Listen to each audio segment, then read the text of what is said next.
na condução dos assuntos da Fazenda, mas do governo em geral, que chegam à Câmara dos Deputados. Obrigado, Guimarães, Ontem me acompanhou na casa do presidente Arthur Lira, hoje Jacques Wagner me acompanhou ao Senado, onde nós estivemos conversando com os líderes de todos os partidos, independentemente de ser situação ou oposição. E a equipe econômica está aqui, a equipe da Fazenda está aqui, para esclarecer dúvidas de vocês, depois de uma breve apresentação que eu e a ministra Simone Tebet faremos sobre o que norteou a elaboração dessa regra fiscal. Desde o começo, né, o presidente Lula tem emitido sinais de que, ao longo dos seus 8 anos de governo, 2003, 2010, ele sempre procurou compatibilizar responsabilidade social com responsabilidade fiscal. Sempre disse isso. Durante a campanha de 2022, repetiu a exaustão que a gestão pública precisa ter credibilidade, previsibilidade, seriedade, né? Ter horizonte para que as famílias, os investidores, os empresários, os trabalhadores se organizem as suas vidas a partir de regras claras, regras que sejam exigentes, mas que sejam críveis. As pessoas têm que confiar naquilo que está sendo anunciado, naquilo que vai ser perseguido.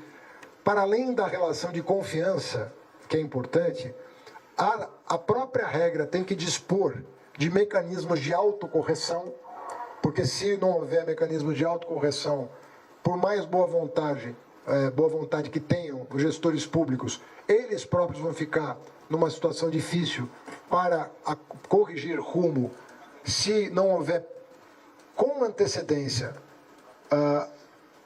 o mecanismo de correção, como é que será feita a correção. E a Secretaria de Política Econômica, sob a coordenação do nosso Guilherme Mello, fez aqui, ao longo dos últimos 3 meses, um apanhado de todas as regras fiscais de países importantes, de países do G20, países da OCDE, países em desenvolvimento, para nós, com base não só na experiência internacional, mas na nossa própria experiência. Nós estamos aí desde 1994 com uma moeda estável, né, que tem resistido ao tempo do que diz respeito aos efeitos inflacionários da corrosão do seu poder de compra, e isso tem sido uma coisa importante para a gente manter a nossa estabilidade monetária. E ao longo desse tempo todo, nós tivemos algumas mudanças, bem poucas na verdade, mas algumas mudanças de regra fiscal, e a última, o teto de gasto, está sendo substituído hoje por uma regra que procura sanar o que nós identificamos como deficiências das regras anteriores até aqui. Então, vou dizer qual era a nossa preocupação. Na regra que teve vigência até o teto de gastos, você tinha meta de superávit primário, meta de resultado primário, mas a grande crítica que se fazia é que ela não tinha uma dimensão anticíclica. Você não conseguia corrigir, né? Quando o país prosperava demais, você, para cumprir a lei, bastava manter a despesa em compasso com a receita, que basicamente o resultado primário estava preservado.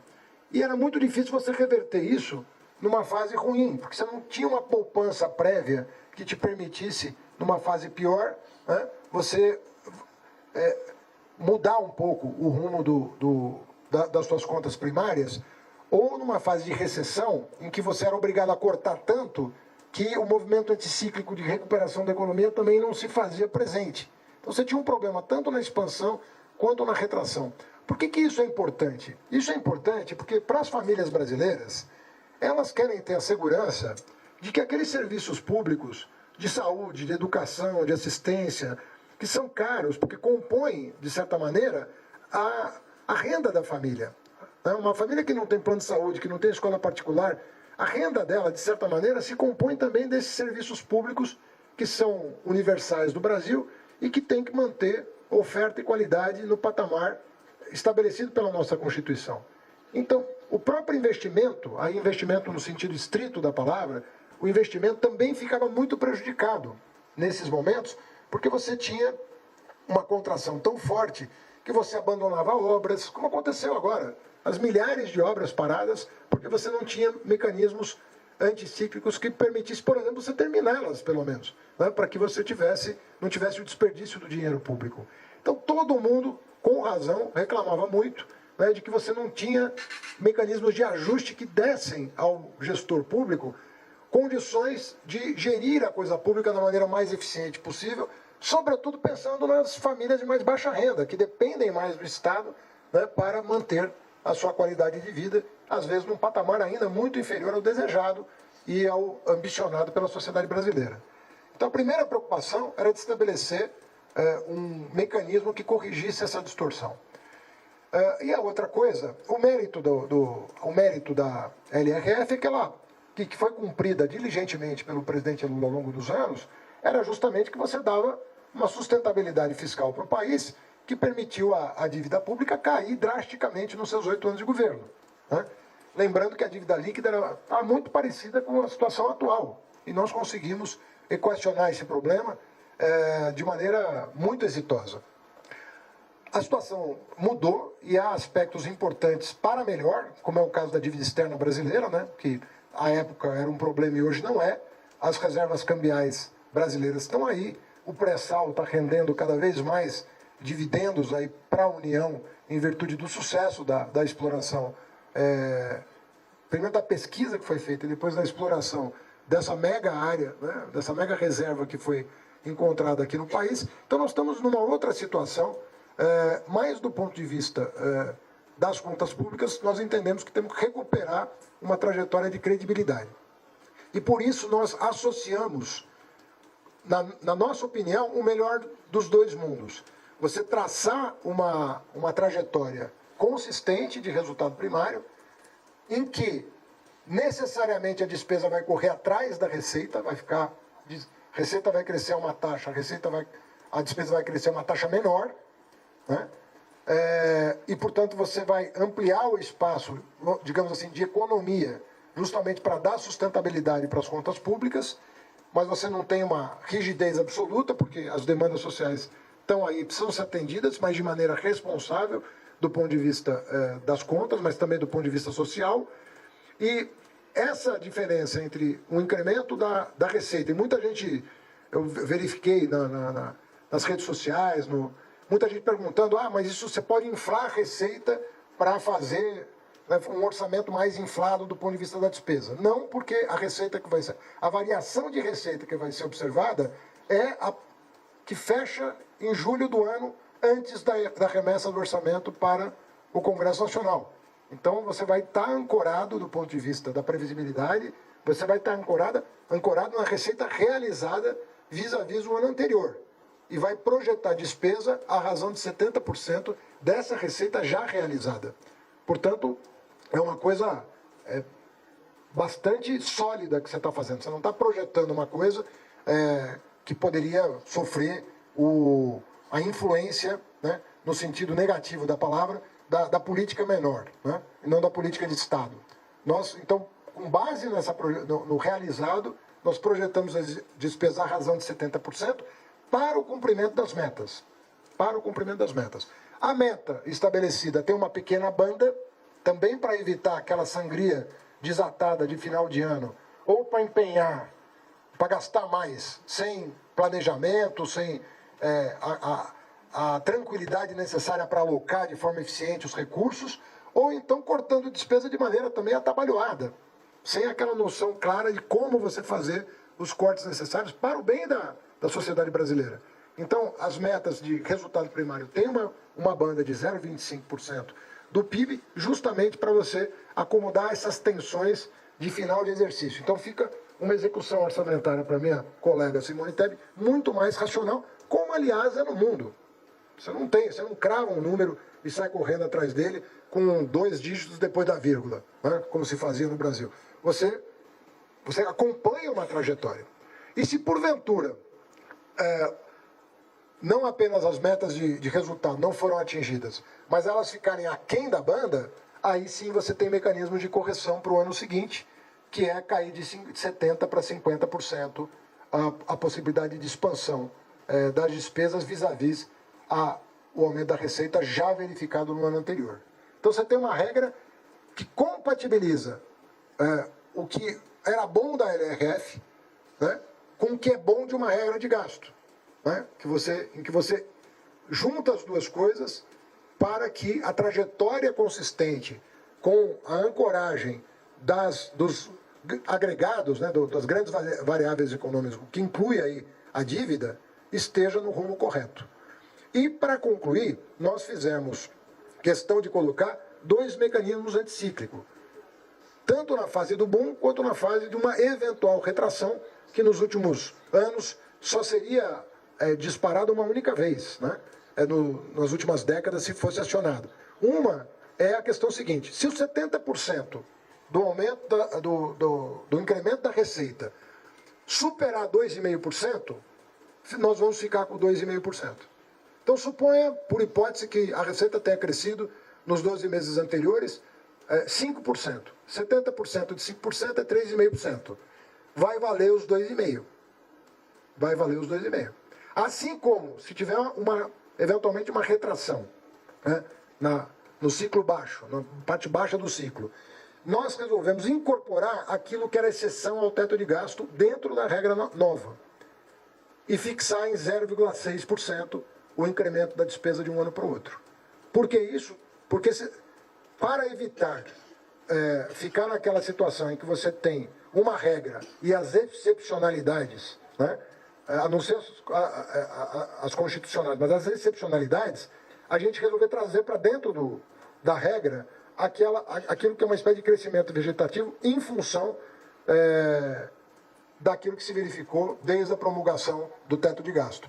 Então, o que você vai ter? Você vai ter, de um lado, uma trajetória desejável do primário com bandas, do resultado primário com as bandas, de 0,25% do PIB. Você vai ter uma regra de gasto, que é ou 70% ou 50%, dependendo se você estiver dentro da banda ou fora da banda, para o ano seguinte. E os 2 mecanismos anticíclicos. Se tiver um boom de commodity por causa da reabertura da China e o Brasil tiver uma arrecadação, ou por conta das medidas que vão ser tomadas até o final do ano, sobre as quais eu vou falar para concluir, tiver um incremento de 5% da receita de um ano para o outro, você tem uma limitação. Por que essa limitação é importante? Porque é o colchão que você precisa para a fase ruim. Por isso que chama anticíclico. Você faz um colchão na fase boa para poder usá-lo na fase ruim. E não deixar que o Estado se desorganize, sobretudo quando está envolvido o direito do cidadão àqueles serviços constitucionalmente estabelecidos. Então você dá segurança não só para o empresário que quer investir, mas para as famílias que precisam, né, do apoio do Estado no que diz respeito aos serviços essenciais de saúde, educação, assistência e assim por diante. Você tem uma trava que garante o funcionamento do Estado. Voltou para o ciclo, volta à regra anterior, que vai te garantindo um espaço de economia cada vez maior. Isso, no nosso juízo, pelas projeções que o Tesouro faz, se nós cumprirmos essa trajetória com esses mecanismos de controle, nós vamos chegar em 2026 numa situação de bastante estabilidade no que diz respeito a esses agregados. As trajetórias todas de inflação, juro real, dívida pública, vão se acomodar numa situação muito mais favorável do que a que nós encaramos hoje. Para terminar, também vi muita dúvida e questionamentos legítimos sobre a possibilidade de cumprimento desse plano. E eu quero dizer uma coisa que eu disse tanto para o deputado Arthur Lira, presidente da Câmara, quanto para o presidente do Senado, o senador Rodrigo Pacheco. Eu disse para eles o seguinte: esse plano tem um pressuposto.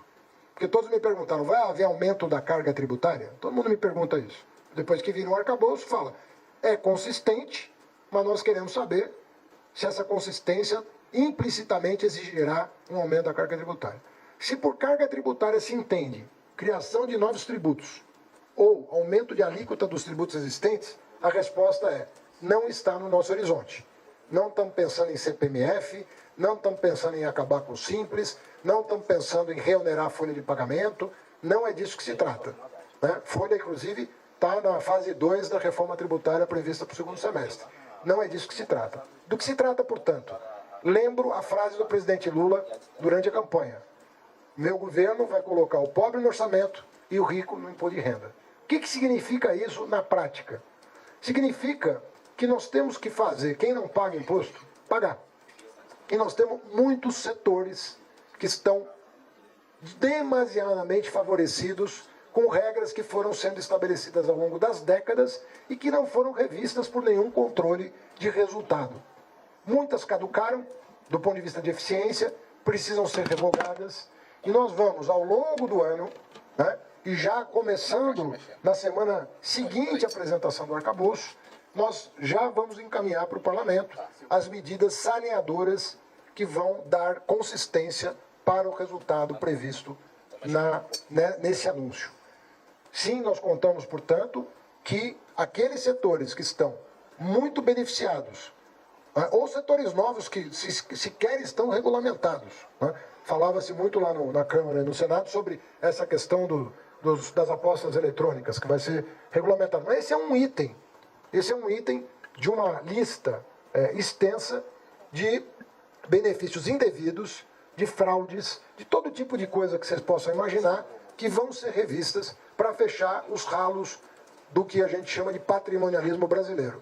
Nós vamos ter que enfrentar a agenda contra o patrimonialismo e acabar com uma série de abusos que foram cometidos contra o Estado brasileiro, contra a base fiscal do Estado brasileiro ao longo dos anos. Isso não vai penalizar absolutamente ninguém que está com seus tributos em dia, mas sim há um esforço mundial, isso não é o caso do Brasil, isso é um caso mundial de acabar com os abusos que as grandes empresas muitas vezes cometem contra os seus estados nacionais que deram origem a elas. Está cheio de problema, que nós já mapeamos, uma equipe aqui da Receita e do Tesouro ficaram passando em revista a legislação para que nós soubéssemos identificar onde é que estão os grandes problemas, chamados grandes jabutis. Então nós não estamos falando dos pequenos jabutis, estamos falando dos grandes jabutis.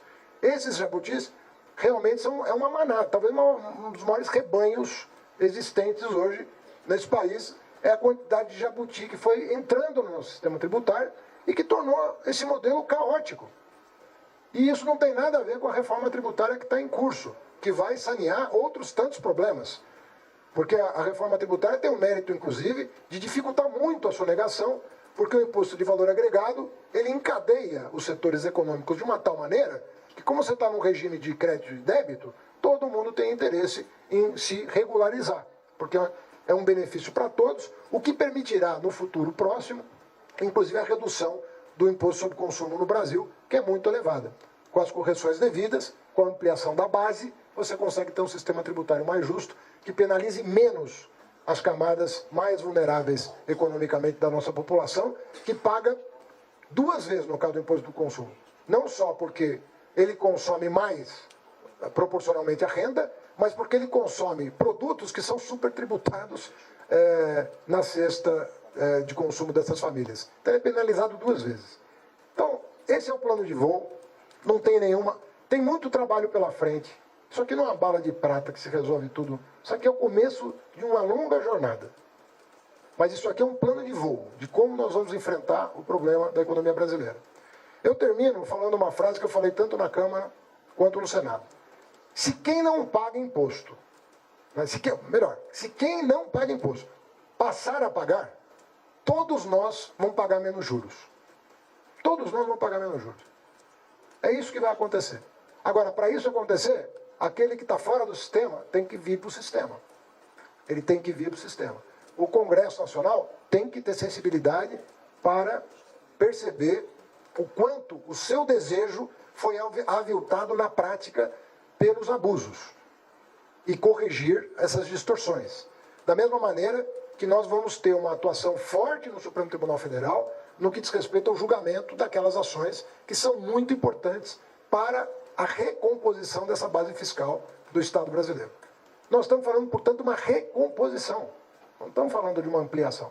É uma recomposição da base fiscal que vai permitir não apenas ao Executivo executar os seus programas, cumprir os seus... acatar aquelas pressões legítimas que vêm da sociedade, né? Ou seja, cumprir os seus compromissos, não só dessa eleição que passou em 2022, mas das próximas, Nós somos um país democrático onde a população se manifesta nas eleições e diz o que quer, e essa regra não vai ser impedimento que se cumpra com aquilo que foi convencionado pela sociedade, apenas que o que foi convencionado tem que ter a contrapartida dos setores mais abastados sobre a sustentabilidade do que foi proposto. É disso que nós estamos falando. Então nós precisamos efetivamente combater essa tendência patrimonialista de apropriação do Estado brasileiro, para afastar isso de uma vez por todas, e eu penso que nós estamos no momento correto de fazer isso. Quer dizer, falar que é o momento correto é não falar dos 100 anos que nós podíamos ter feito isso já. Mas nós estamos no momento incontornável de fazer isso. Nós não temos alternativa. Nós não temos alternativa. Ou a gente traz esses setores, e não estou falando de setores da economia popular, eu estou falando de grandes setores que estão à margem, né, do sistema, e que é uma preocupação mundial com eles. Tivemos nos Estados Unidos agora taxação das big techs, das grandes corporações no chão, tudo indo para paraíso fiscal, tudo. Ou nós botamos ordem nesse sistema e trazemos para a luz essa realidade e estabelecemos numa confluência com o Senado, com a Câmara e com o Supremo Tribunal Federal, ou nós vamos continuar padecendo a cada crise, a cada problema, a cada ciclo, um solavanco na economia brasileira, do qual ela demora a se reerguer. Quando cai, demora a levantar. E eu entendo que essa é uma possibilidade concreta de nós, a partir desta regra, construirmos uma base fiscal sólida para o Estado brasileiro. É disso que se trata. A partir dessa regra. Então, o nosso trabalho, eu diria que começa hoje. Ele não termina hoje, ele começa hoje. Vai ser muito exigente, é uma agenda exigente, porque nós vamos ter que explicar muita coisa sobre o nosso passado, para a gente dar um passo na direção do futuro, mas ninguém aqui está cansado, ninguém aqui está indisposto, está todo mundo a fim de resolver isso definitivamente. Porque a hora que resolver, nós vamos ver um horizonte de desenvolvimento econômico e social no Brasil, como a gente já verificou um dia, mas quem sabe com uma possibilidade de que ele seja mais durável, um ciclo mais durável de desenvolvimento para o país. Desculpa ter me estendido, eu vou passar para a ministra Simone Tebet, que nos honra com a sua presença, e agradecendo a sua equipe que está aqui. Esse arcabouço não é da Fazenda, essa regra não é da Fazenda.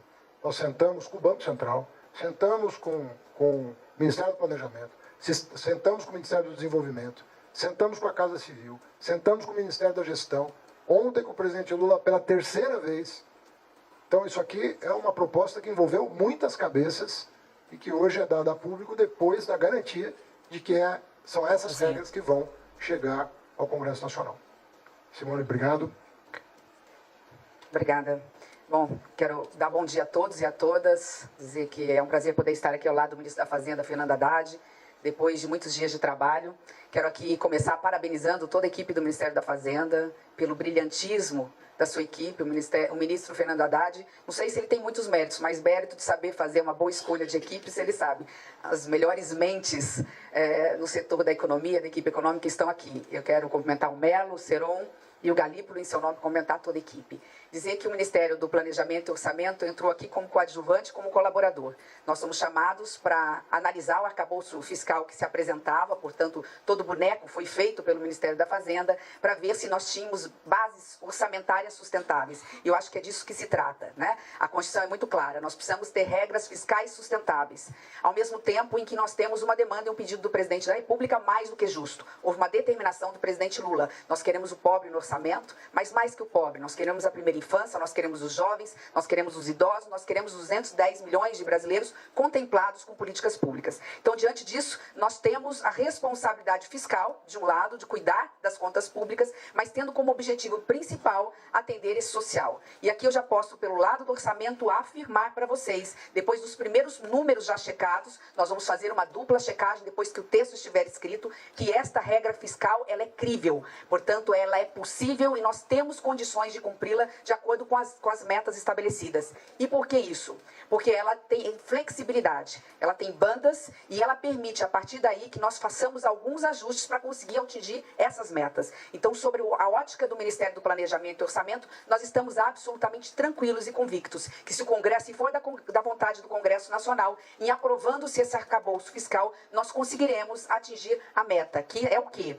Diminuir as despesas dentro do possível, mas não é o foco principal. O foco principal é ter qualidade do gasto público, ter receita suficiente para garantir minimamente aquilo que consideramos essencial em políticas públicas, procurar, e vamos conseguir já para o ano que vem, dentro dos nossos números, zerar esse déficit e ter possibilidade de superávit a partir de 2025. Por outro lado, a preocupação com a estabilização da dívida pública brasileira. Por ser flexível, ela é crível. E a partir daí, e esta é, acho que a grande virtude, que até eu, como economista, quando foi apresentada a mim, compreendi muito rapidamente do que se tratava esse arcabouço fiscal. Portanto, ela é fácil de ser entendida, ela é transparente, o que gera estabilidade e previsibilidade. Acho que são essas as palavras-chave, o que a gente poderia falar em termos de do que significa essa nova roupagem fiscal. Esse arcabouço, ele é flexível, portanto crível. Ele é transparente porque ele é simples, né? Ele não comporta exceções, a não ser o que está na própria Constituição. E ele tem um foco. Nós não estamos falando, aqui não tem objetivo de diminuir os gastos públicos, embora isso vá acontecer. Vai acontecer porque tem limites. O limite é dado em relação ao aumento da receita. Aumenta a receita, aumenta as despesas. Na mesma proporção, não. Porque nós temos um déficit fiscal de 230 bilhões, fruto de uma herança passada de uma pandemia, todos nós sabemos e passamos por ela, e de políticas públicas que não foram contempladas nos últimos 4 anos. Eu gosto sempre de reforçar, porque nós temos que passar sempre as informações com base nos fatos. A grande realidade é que nós passamos 6 anos praticamente sem reajustar a merenda escolar das nossas crianças. Num país que é campeão da produção de laranja, nossas crianças tomavam suco em pó. Nós estamos falando de 4 anos sem se garantir casa popular para quem ganha até um salário mínimo e meio. Nós estamos falando de farmácia popular que ficou muito tempo com suas prateleiras vazias. Então, diante desse cenário, foi necessário gerar despesas permanentes, porque elas não são vistas como despesas. Isso é obrigação do governo federal, assistir a quem mais precisa. Então, diante dessas despesas permanentes, o que fazer com este gasto? Criou-se, de forma muito engenhosa, eu não vou me cansar aqui de parabenizar a equipe do Ministério da Fazenda, um arcabouço fiscal sustentável. É disso que nós estamos falando. Então, diante disso, aqui eu só gostaria de reforçar, ministra Haddad, que parte do orçamento, nós estamos prontos para ajudar na elaboração dos textos. Já liberei aqui o meu secretário executivo em nome do Ministério do Planejamento e Orçamento e o nosso secretário de Orçamento e Finanças, eles estão liberados de bater ponto hoje e amanhã, mas em compensação vão trabalhar também sábado e domingo dentro do Ministério da Fazenda para que possamos, pelo lado do orçamento, né, portanto aqui sobre a ótica das despesas, dar todos os números necessários para que os senhores elaborem o texto que será apresentado pelo Congresso Nacional. Então, reforçar aqui, dentro da fala do ministro Haddad, a possibilidade desse cumprimento com muita tranquilidade, não nos esquecendo que em determinados momentos, né, em momento em que de alguma forma nós percebemos que dentro desta banda nós não conseguimos cumprir a meta, inclusive especialmente no resultado primário, né, que é a tentativa, e nós vamos já esse ano tentar chegar a 1%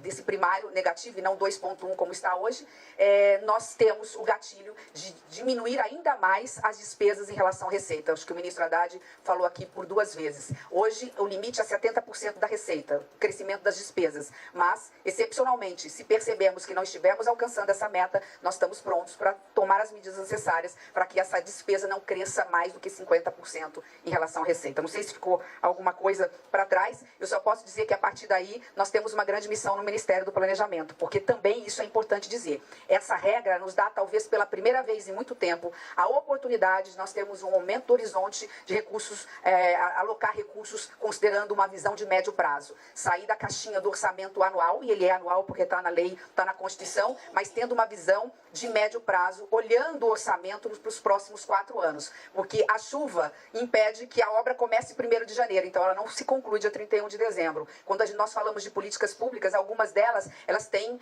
condições de serem alcançados os seus resultados a médio ou a longo prazo. O que diga nessa nossa grande e mais árdua missão de garantir qualidade no ensino público, que é uma questão de uma mudança aí que vai levar no mínimo 2 décadas. Então, quando nós falamos falamos de orçamento, nós temos que ter esse orçamento numa visão mais de médio prazo, o que este arcabouço vai permitir fazer. A gente ter uma visão, no mínimo, de 4 anos, à luz do PPA, que vai ser participativo, e que é este ano determinação do presidente Lula, de que nós visitemos todas as capitais, ouçamos a sociedade civil, os conselhos, no modo virtual também, para que possamos incorporar, além dos programas e do programa do governo, de campanha, incorporar os anseios da sociedade em programas, ações, metas, indicadores para serem cumpridos a partir de 2024. Parabéns, ministro Haddad. Como você mesmo disse, tem muito trabalho pela frente, conte conosco.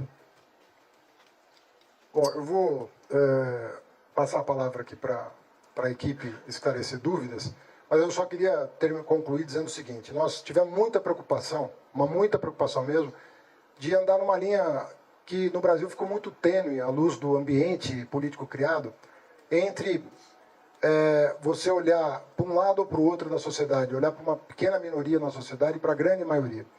E o que eu posso dizer é que essa regra nos permite olhar para cada família desse país e dizer o seguinte: nós não vamos admitir que um dos maiores produtores de alimento do mundo, não vamos admitir que um país que é um dos que mais produz alimento do mundo, conviva com a fome nunca mais. E não vemos nenhuma razão, a partir desse anúncio, para alguém ter dúvidas sobre investir no Brasil. Seja uma empresa nacional, uma empresa estrangeira, não vejo nenhuma razão para alguém duvidar da capacidade da economia brasileira produzir os melhores resultados daqui para frente. Repito, temos muito trabalho. Depois desta lei complementar, que segue semana que vem ou na próxima, para o Congresso, nós temos um conjunto de medidas saneadoras, que eu já manifestei a respeito. Estamos falando de alguma coisa entre 100 e 150 bilhões de reais até o final do ano, né, de medidas saneadoras, como as que foram tomadas no dia 12 de janeiro, como as que foram tomadas no final de fevereiro. Virão novas medidas na mesma direção, né, que vão cobrir esse buraco herdado da administração anterior, mas com vistas a dar sustentabilidade para crescimento. O que o presidente quer: emprego, investimento, a satisfação das famílias brasileiras naquilo que a Constituição estabelece, nos seus direitos constitucionais, e eu tenho a convicção de que esse país melhor está totalmente contemplado nessa nova fórmula que nós estamos anunciando. Nós vamos melhorar o Brasil, tanto do ponto de vista social, quanto do ponto de vista econômico, quanto do ponto de vista político. Não há nada que impeça o Brasil de, seguindo esse curso, estar num outro patamar de desenvolvimento e com outras perspectivas de futuro. Eu agradeço a paciência dos jornalistas ao longo desse tempo todo.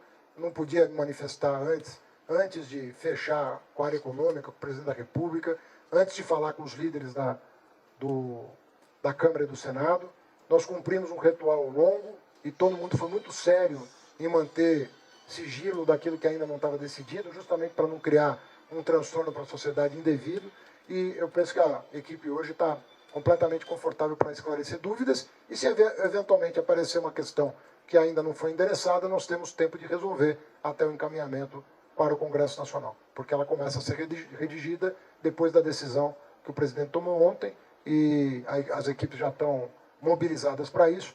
A semana que vem não tem sessão na Câmara e no Senado, então nós vamos aproveitar esse momento justamente para mandar o texto mais claro e transparente que possa ser redigido. Muito obrigado.